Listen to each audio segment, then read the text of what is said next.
Welcome to Disneyland, USA.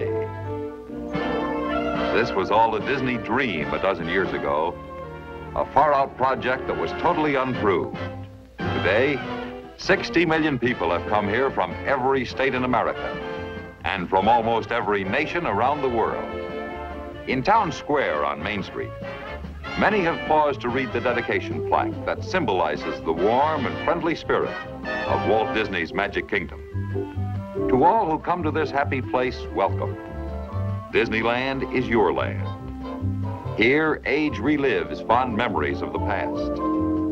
And here, youth may savor the challenge and promise of the future.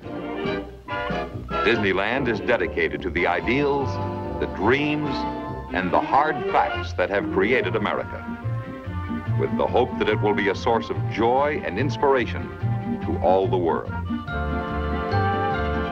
Disneyland grew out of Walt Disney's own feeling that an amusement park should offer more to the entire family. Here was no mere amusement park. Here was a whole new concept in entertainment. This was all a Disney dream a dozen years ago, a far-out project that was totally unproved. Today, 60 million people have come here from every state in America and from almost every nation around the world. In Town Square on Main Street, many have paused to read the dedication plaque that symbolizes the warm and friendly spirit of Walt Disney's Magic Kingdom. To all who come to this happy place, welcome. Disneyland is your land. Here, age relives fond memories of the past. And here, youth may savor the challenge and promise of the future. Disneyland is dedicated to the ideals, the dreams, and the hard facts that have created America, with the hope that it will be a source of joy and inspiration to all the world. Disneyland grew out of Walt Disney's own feeling that an amusement park should offer more to the entire family. Here was no mere amusement park. Here was a whole new concept in entertainment, where parents and children could have fun together.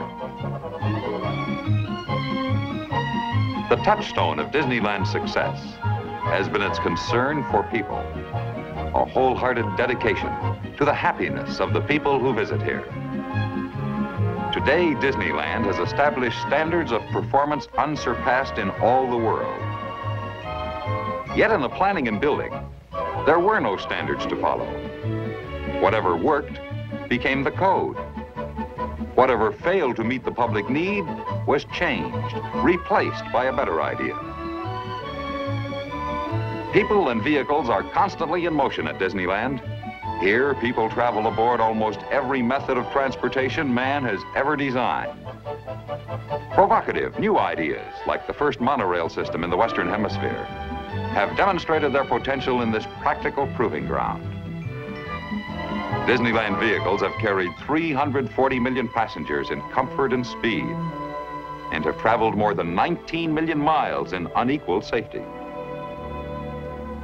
To plan Disneyland, Walt Disney long ago established a design organization called WED Enterprises. Today, the staff at WED includes designers, architects, and engineers skilled in the Disney way, and also fine craftsmen and technicians skilled in the arts of the space age.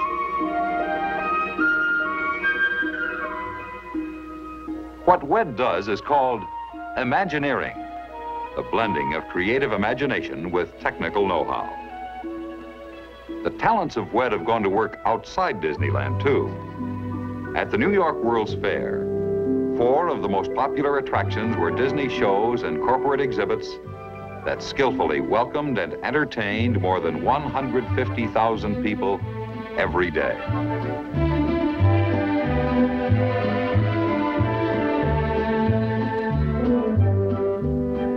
Tribute to the achievements of the Disney design staff has been paid by many highly respected planners and builders. Among them, James W. Rouse, developer of the new town of Columbia. In his keynote speech before the 1963 Urban Design Conference at Harvard University, Mr. Rouse said in part, quote, "I hold a view that may be somewhat shocking to an audience as sophisticated as this, that the greatest piece of urban design in the United States today is Disneyland. you think about Disneyland and think of its performance in relation to its purpose, its meaning to people, more than that, its meaning to the process of development, you will find it the outstanding piece of urban design in the United States. It took an area of activity, the amusement park, and lifted it to a standard so high in its performance, in its respect for people, in its functioning for people, that it really has become a brand new thing. It fulfills all the functions it set out to accomplish, unself-consciously, usefully, and profitably to its owners and developers. I find more to learn in the standards that have been set and in the goals that have been achieved in the development of Disneyland than in any other single piece of physical development in the country. End quote. Yesterday, Disneyland and the New York World's Fair. Tomorrow, a project so vast, it has already been called a whole new Disney World. And now, here is Walt Disney.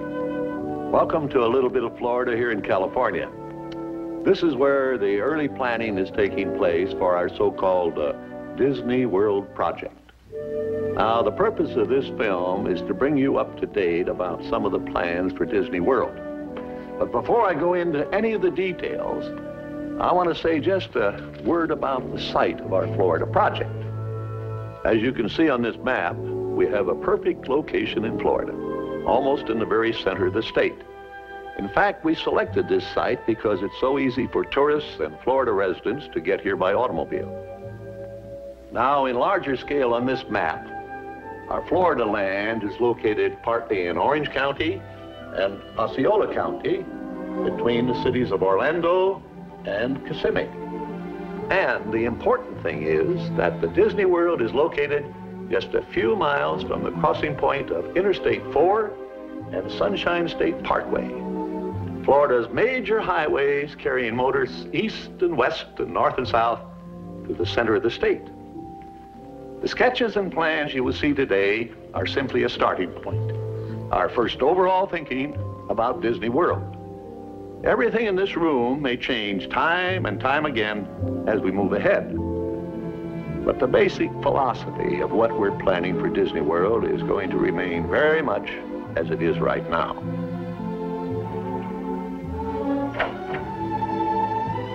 We know what our goals are. We know what we hope to accomplish. And believe me, it's the most exciting and challenging assignment we've ever tackled at Walt Disney Productions. Today, I want to share with you some of our ideas for Disney World. Now, the prologue to this film told you some of the philosophy that made Disneyland in California what it is today. Of course, there will be another amusement theme park in Florida, similar to the one in California. We're now developing a master plan that encompasses the theme park and all the facilities around it that will serve the tourists. Hotels, motels, and a variety of recreation activities. In fact, just this little area alone is 5 times the size of Disneyland in California.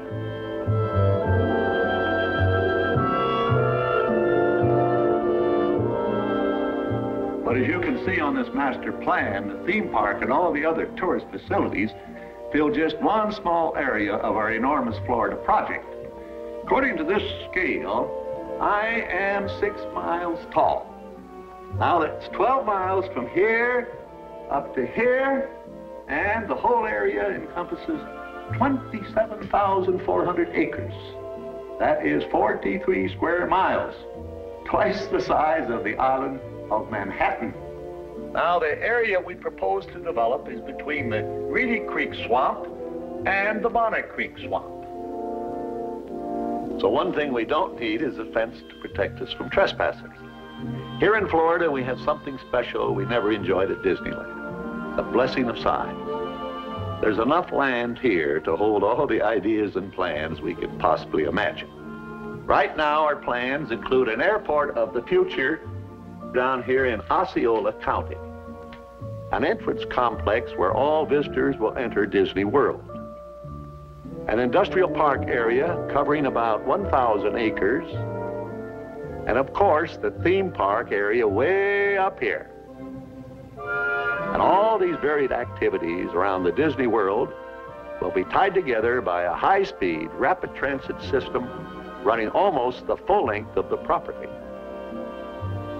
But the most exciting, the most important part of our Florida project, in fact, the heart of everything we'll be doing in Disney World, will be our experimental prototype city of tomorrow.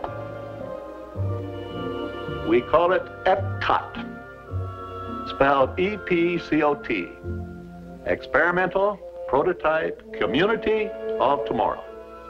Here it is in larger scale.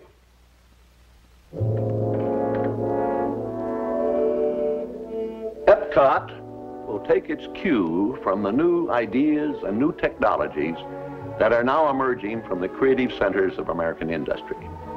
It will be a community of tomorrow that will never be completed, but will always be introducing and testing and demonstrating new materials and new systems. And Epcot will always be a showcase to the world for the ingenuity and imagination of American free enterprise. I don't believe there's a challenge anywhere in the world that's more important to people everywhere than finding solutions to the problems of our cities. But where do we begin? How do we start answering this great challenge? Well, we're convinced we must start with the public need. And the need is not just for curing the old ills of old cities. We think the need is for starting from scratch on virgin land and building a special kind of new community. So that's what Epcot is, an experimental prototype community that will always be in a state of becoming. It will never cease to be a living blueprint of the future, where people actually live a life they can't find anywhere else in the world. Everything in Epcot will be dedicated to the happiness of the people who will live, work, and play here, and those who come here from all around the world to visit our living showcase. We don't presume to know all the answers. In fact, we're counting on the cooperation of American industry to provide their very best thinking during the planning and the creation of our experimental prototype community of tomorrow. And most important of all, when Epcot has become a reality and we find the need for technologies that don't even exist today, it's our hope that Epcot will stimulate American industry to develop new solutions that will meet the needs of people expressed right here in this experimental community. Well, that's our basic philosophy for Epcot. By now, I'm sure you're wondering how people will actually live and work and move around in our community of tomorrow. So in the next few minutes, we'll go into detail about some of our preliminary sketches and layouts. Remember though, as I said earlier, this is just the beginning, and with that thought in mind, let's have a look. No city of today will serve as the guide for the city of tomorrow. Epcot will be a planned environment, demonstrating to the world what American communities can accomplish through proper control of planning and design. Epcot begins with an idea new among cities built since the birth of the automobile. We call it the radial plan. Picture a wheel. Like the spokes of the wheel, the city fans out along a series of radials from a bustling hub at the center of Epcot. A network of transportation systems radiate from this central hub, carrying people to and from the heart of the city. These transportation systems circulate to and through 4 primary spheres of activity surrounding the central core. First, the area of business and commerce. Next, the high-density apartment housing. Then the broad greenbelt and recreation lands. And finally, the low-density neighborhood residential streets. Epcot's dynamic urban center will offer the excitement and variety of activities found only in metropolitan cities: cultural, social, business, and entertainment. Among its major features will be a cosmopolitan hotel and convention center, towering 30 or more stories. Shopping areas, where stores and whole streets recreate the character and adventure of places round the world. theaters for dramatic and musical productions, restaurants, and a variety of nightlife attractions, and a wide range of office buildings, some containing services required by Epcot's residents, but most of them designed especially to suit the local and regional needs of major corporations. But most important, this entire 50 acres of city streets and buildings will be completely enclosed. In this climate-controlled environment, shoppers and theater goers and people just out for a stroll will enjoy ideal weather conditions, protected day and night from rain, heat and cold, and humidity. Here the pedestrian will be king, free to walk and browse without fear of motorized vehicles. Only electric-powered vehicles will travel above the streets of Epcot's Central City. This towering hotel is the visual center of Epcot, the shining jewel at the center of the city. It will offer tourists and vacationers not only the most modern guest rooms and convention facilities, but also a 7-acre recreation deck located high above the pedestrian and shopping areas of the city. But hidden from view, directly beneath the hotel, is another kind of vital center, Epcot's transportation lobby. Although out of sight to hotel guests, this transportation terminal will play a key role in the City of Tomorrow's ability to meet the needs of both visitor and resident. Two separate but interconnecting transit systems will move people into and out of Epcot in speed, safety, and comfort through this central terminal. Both are electrically powered. The high-speed monorail for rapid transit over longer distances, and a concept new to the American city for shorter travel distances, the Wedway People Mover. Automobiles and trucks will not be barred from Epcot. In fact, a vast armada of vehicles will continuously flow through the heart of the community, traveling below the pedestrian level on roadways reserved for specific types of vehicles. Let's look at another view of Epcot's transportation hub and see how traffic flows through the heart of the city on 3 separate levels. At the bottom of the stack is the truck route, reserved for supply vehicles. Trucks will have easy access to all loading docks and service elevators for the delivery of commercial goods. The middle level is the automobile throughway, exclusively for cars. Adjacent to the roadway are parking areas for the convenience of hotel guests. For the motorist just driving through, no stoplight will ever slow the constant flow of traffic through the center of Epcot. But automobiles and freeways will not be Epcot's major way of entering and leaving the city. The transportation heartbeat of Epcot will be the 2 electric-powered systems, monorail and Wedway, that radiate to and from the transportation lobby. And the key system in this coordinated network will be the Wedway People Mover. The first People Mover installation is already in daily operation at Disneyland. On peak days, it carries nearly 40,000 passengers. The cars you see here are approximately 5/8 scale, considerably smaller than full-size passenger cars would be for city use. Epcot's People Mover is a silent, all-electric system that never stops running.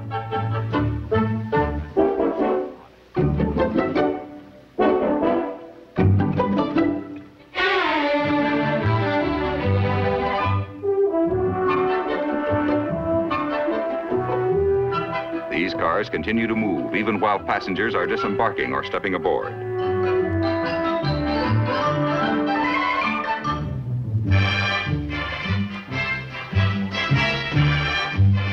Power is supplied from a series of motors embedded in the track, completely independent of the cars. No single car can ever break down and cause a rush hour traffic jam in Epcot.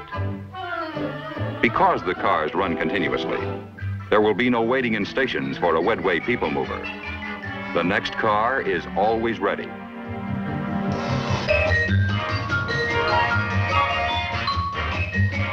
Now let's go back to the transportation lobby and see how the Wedway will travel along one radial between the center of Epcot and a typical residential area. Leaving the transportation lobby, the Wedway trains travel above the downtown streets. Within minutes, the Wedway passes through the first station. Many people who work in the offices and stores of Epcot City Center board the Wedway here for their trip home. Some people leave the Wedway here too. They live in Epcot's high-density apartments surrounding the Metropolitan Center. Most passengers who ride the Wedway live beyond the apartments and stay aboard the People Mover as it crosses Epcot's sheltering greenbelt. Epcot's greenbelt is more than just a broad expanse of beautiful lawns and walks and trees. Here, too, are the community's varied recreational facilities. Its playgrounds for children, its churches, and its schools.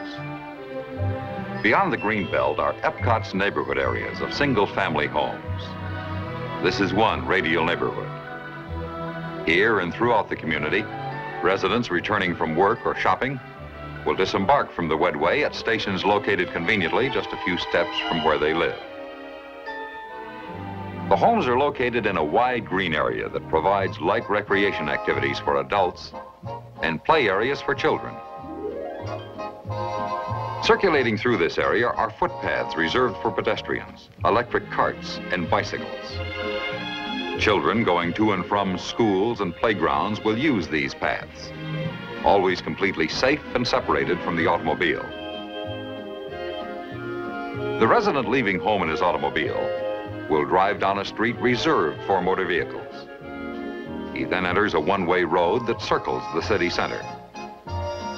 This road carries the motorist onto the main thruway connecting Epcot with other points in Disney World and with Florida's nearby network of major highways. But most Epcot residents will drive their automobiles only on weekend pleasure trips. From all over the community, residents going to their jobs converge by Wedway on the center city. Many work downtown in offices, stores, and shops. But most employees go beyond the city core to their jobs. From the transportation lobby, monorail trains carry employees either to the theme park or to Epcot's 1,000-acre industrial park. At this central station in the industrial complex, passengers disembark from the monorail and again board Wedway cars that radiate to each facility. This industrial complex will provide employment for many people who live in Epcot. But it will mean much more, not only for this community, but also for American industry. Here, the Disney staff will work with individual companies to create a showcase of industry at work. In attractive park-like settings, the 6 million people who visit Disney World each year will look behind the scenes at experimental prototype plants, research and development laboratories, and computer centers for major corporations. So this is Epcot, the heart of Disney World. In other parts of the country, a community the size of this prototype could become part of an entire city complex composed of many such communities, planned and built a few miles apart. In Disney World, about 20,000 people will actually live in Epcot. Their homes will be built in ways that permit ease of change so that new products may continuously be demonstrated. Their schools will welcome new ideas so that everyone who grows up in Epcot will have skills in pace with today's world. Epcot will be a working community with employment for all.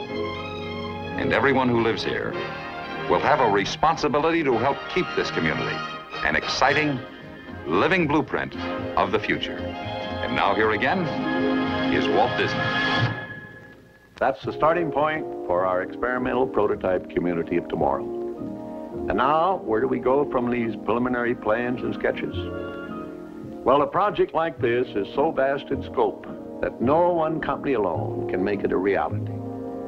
But if we can bring together the technical know-how of American industry and the creative imagination of the Disney organization, I'm confident we can create right here in Disney World a showcase to the world of the American free enterprise system.